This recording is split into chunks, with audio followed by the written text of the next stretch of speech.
The EWTN Global Catholic Radio Network presents Vatican Insider with Joan Lewis. Each week, Joan brings you news from inside the Vatican and the Church around the world, as well as interviews and answers to your questions. Now, here's the host of Vatican Insider, Joan Lewis.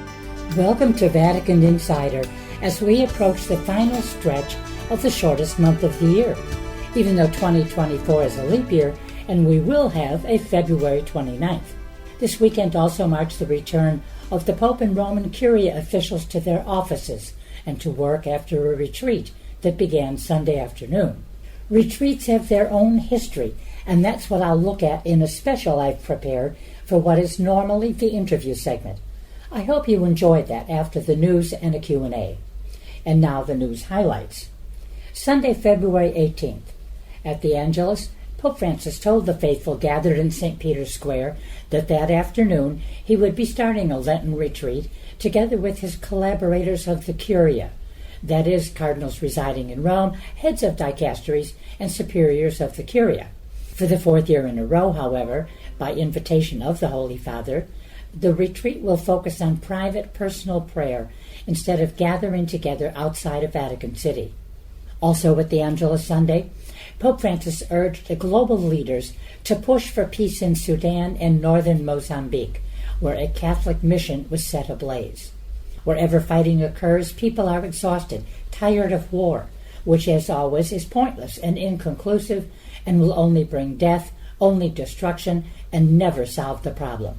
The Pope noted that 10 months have passed since conflict broke out in Sudan, leading to a serious humanitarian situation. I once again ask the warring parties to stop this war, he said, as it causes so much harm to the people and the future of the country. Let us pray that paths to peace are soon found to build the future of dear Sudan. He also lamented a flare-up in violence against defenseless populations in the northern Cabo Delgado region of Mozambique. He pointed out that the Catholic mission of Our Lady of Africa in Mazete was set ablaze.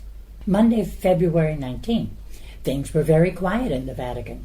No papal news or other stories from the press office or various dicasteries. Tuesday, February 20th, marked the 100th anniversary of the donation in 1924 of Rome's renowned pediatric hospital, Bambin Gesù, to the Vatican. In 1869, Duchess and Duke Salviati founded the Bambin Gesù Pediatric Hospital. Their house in the center of Rome and its 12 beds became the city's first hospital dedicated to children. Then, on February 20th, 1924, the hospital was donated to the Holy See, making it the Pope's hospital and a point of reference for the care of sick children in Rome and around the world.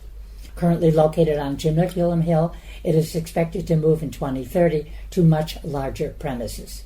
Before the donation to the Holy See, 33,000 children had already been hospitalized at the Bambin Gesù. It had already faced numerous emergencies, including the aftermath of an earthquake in Avenzano in 1915, in which 420 children were admitted, and the Spanish flu epidemic during the Great War in 1918, during which 300 children were hospitalized. The first pope to visit was Pope John XXIII in 1958, followed by Pope Paul VI in 1968, John Paul II in 1979, Benedict XVI in 2005, and Pope Francis in 2017. The Bambin Gesù Hospital is now the largest pediatric polyclinic and research center in Europe and is linked to major international centers in the field. More than 30% of admissions involve patients from outside the region, while 14% are foreign nationals. By 2023, 18,000 children with rare diseases had been treated and looked after. Wednesday, February 21st. Because of the papal retreat, there was no general audience, but there was other news. The Vatican announced that 3 Vatican cardinals had written a letter to the bishops of Germany calling on them to cancel a planned vote on a, quote, synodal committee and to post further decisions pending talks between the German Bishops' Conference and the Roman Curia. Now, Pope Francis had previously expressed his concern for the German plan in a letter to 4 German women theologians in response to their letter to him outlining their concerns. In that November 2023 letter, Francis stressed that such a council, approved last year by a 2/3 majority of bishops and members of the Central Committee of German Catholics, cannot be harmonized with the sacramental structure of the Catholic Church. He also recalled that the establishment of the council had already been prohibited by the Holy See in a letter dated January 16, 2023, a letter that Francis said he approved in forma specifica.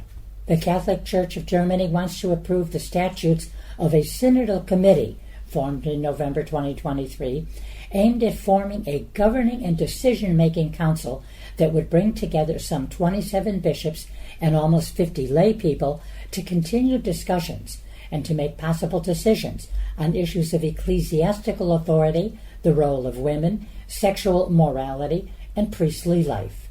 The latest letter is signed by Cardinal Secretary of State Pietro Parolin, Victor Manuel Fernandez, Prefect of the Dicastery for the Doctrine of Faith, and Robert Prevost, Prefect of the Dicastery for Bishops.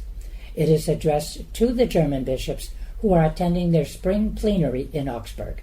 Also February 21st, the Holy See Press Office gave an update on the ongoing investigation by the Dicastery for the Doctrine of the Faith, the DDF, into allegations against Father Marko Rupnik, Slovenian-born artist and former Jesuit, whom several religious sisters have accused of psychological and sexual abuse. He was dismissed from the Society of Jesus the Jesuits in June 2023. The DDF has expanded its investigation to include other ecclesial realities with which there had previously been no contact. On October 27th last year, 2023, Pope Francis entrusted the DDF with the task of examining the case after deciding to, quote, waive the statute of limitations to allow the proceedings to take place. The decision was made after the Pontifical Commission for the Protection of Minors in September sent the Pope some reports it had received regarding serious problems in the handling of the Rupnik case and the lack of closeness to the victims. Also Wednesday, two former consecrated members of the Loyola community founded by Rupnik, Italian Gloria Branciani and Slovenian Miriam Kovac, held a press conference in Rome. They were accompanied by their lawyer. Ms. Branciani spoke of physical, psychological, and sexual abuses she personally experienced at the hands of Father Rupnik when she was young. Ms. Kovac told reporters about the spiritual abuse and abuse of conscience that she endured, and other abuses she had learned about which were carried out by someone who was considered a reference figure in the religious community. The two former nuns said they hope to now obtain truth and justice without any personal revenge. I have forgiven myself, and I have forgiven Rupnik, said Branciani, reiterating her hope that the truth and the wrong suffered may be recognized. Thursday, February 22nd. February 22nd is the annual feast of the Chair of Peter, and the Vatican Basilica celebrates in a big way. Well, why February 22nd? It is said that it was on that day that Pope St. Peter gave his first sermon in Antioch. On this day, the famous statue of the first pope, the one on the right-hand side of the main aisle, whose foot is worn shiny from the faithful touching it over the centuries, this is adorned with lavish vestments, a papal ring, and the triple tiara. If that was not enough, the altar of the chair is aglow for this one day a year with scores and scores of candles, top to bottom. The celebrated chair is located above the altar in the apse. Now, the chair of Peter is actually a throne that Charles the Bald, the grandson of the Emperor Charlemagne, gave to Pope John VIII at the former's coronation as emperor on Christmas Day 875. For many years, the chair was used at liturgical events by Pope John and his successors. It was ensconced in Bernini's altar of the chair, where you view it today, in 1666. A mixture of tradition, legend, and belief held for many years, this was actually a double chair, parts of which dated back to the early days of Christianity and to St. Peter himself. This chair, or cathedra, has been studied over the centuries, and the last time it was removed from its niche in the Bernini altar was a 6-year period, from 1968 to 1974, where studies pointed to a single chair whose oldest parts date to the 6th century. What appeared to be an outer or second chair was actually a covering that served both to protect the throne and to carry it in procession. Also on February 22nd, the Vatican's Dicastery for Promoting Integral Human Development announced the theme for the 110th World Day of Migrants and Refugees, God Walks with His People. The 2024 World Day will be celebrated on Sunday, September 29th. Friday, February 23rd. The Daily Bulletin from the press office announced that Father Raniero Cantalamessa, preacher of the Papal household, held the first Lenten sermon on Friday on the theme, But You, Who Do You Say I Am? This was in the Paul VI Hall. Additional sermons will be preached March 1st, 8th, 15th, and 22nd. Also Friday, a telegram of condolences for the victims of an apartment building fire in Valencia, Spain, was sent on behalf of the Holy Father by Cardinal Secretary of State Pietro Parolin to Archbishop Enrique Benavent Vida of Valencia. Also Friday, the spiritual exercises for the Pope and ranking members of the Roman Curia ended in the afternoon. Well, those are a few of the highlights of the week just passed in the Vatican, but now stay here for my special report on Papal and Roman Curia retreats, and have a wonderful weekend. Welcome to this week's Q&A. The question concerns the Catholic Church's rules for fasting and abstinence during Lent. For many people, there still seems to be a need to clarify some of the rules and regulations binding on Roman Catholics throughout the penitential season of Lent. Briefly, Roman Catholics must fast and abstain from meat on Ash Wednesday and Good Friday, as well as abstaining from meat on all Fridays during Lent. The norms of fasting are obligatory from age 18 until age 59. Fasting means you can eat one full meal. 2 smaller meals may also be taken, but they are not to equal that of a full meal. The rule of abstinence from meat is binding on all Catholics aged 14 and above. The U.S. Catholic Bishop's website notes that, quote, those excused from fast and abstinence outside the age limits include the physically or mentally ill, including individuals suffering from chronic illnesses such as diabetes. Also excluded are pregnant or nursing women.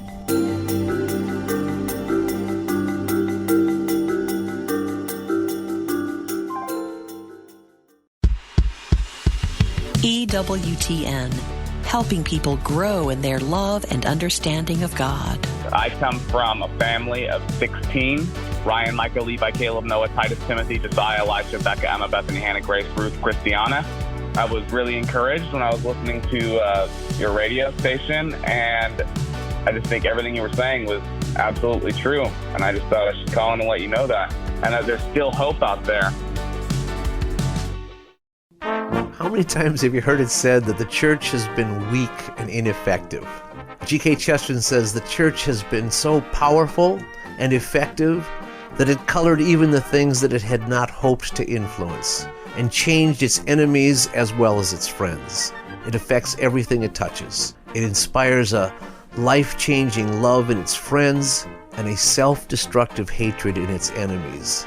Its enemies will do everything to destroy it, and they end up destroying everything except the church.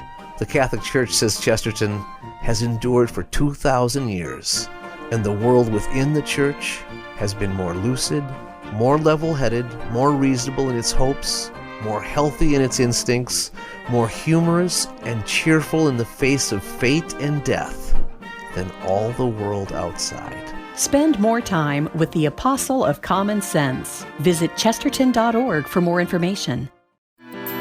Welcome back to Vatican Insider. Here's Joan Lewis. Welcome to Vatican Insider at the end of a fairly quiet week at the Vatican, as Pope Francis and ranking members of the Roman Curia were on their annual Lenten retreat. However, they are not together, as they have been in the past, at a retreat center outside of Rome, but on private individual retreats, with days dedicated to prayer and reflection. The Pope announced the retreat at the Angelus on February 18th. Curia retreats have an interesting history, and that's why I've prepared this special segment for Vatican Insider. On Monday, January 16th, the press office announced that, quote, the Pope had invited all cardinals residing in Rome, heads of dicasteries, and superiors of the Roman Curia to take the week for prayer. The report said the Holy Father urged top officials of the Roman Curia to experience in a personal way a period of spiritual exercises. To facilitate this, he requested them to suspend their work activities and engage in prayer from the afternoon of Sunday, the 18th of February, to the afternoon of Friday, the 23rd. Papal activities, including the Wednesday general audience on February 21st, were all suspended. This is the fourth year in a row that the Pope and Curial officials did individual retreats. The retreat scheduled for 2020 brought all the ranking officials to a reach outside of Rome to the retreat house, but Francis had a very bad cold, and that kept him from participating in that retreat. And then, of course, there were two COVID-related years, 2021 and 2022, in which everyone, including the Holy Father, followed individual retreat programs. They did so again last year, and as you just heard, this year. Now, these officials had previously spent retreat weeks in Aricia at the Divine Master Retreat Center, as they had been doing since 2014, when Pope Francis inaugurated the idea of a retreat outside Vatican City. Now, annual retreats for the Pope and Roman Curia trace their origins to Pope Pius XI, the former Cardinal Achille Ratti, Archbishop of Milan, who was elected to the papacy on February the 6th, 1922, taking the name Pius XI. He died on February 10th, 1939.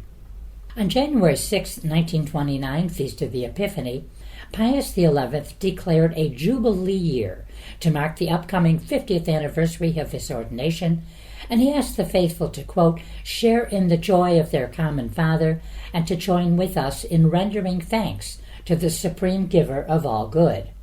Later that year, on December 20th, Pius marked the 50th anniversary of his priestly ordination by publishing the encyclical Mens Nostra on the promotion of spiritual exercises, which he addressed to patriarchs, primates, archbishops, bishops, and other local ordinaries in peace and communion with the Holy See. In that encyclical, the Pope informed the faithful that he had arranged to hold spiritual exercises every year in the Vatican, a custom still practiced, as you just heard, by the Holy Father and ranking members of the Curia.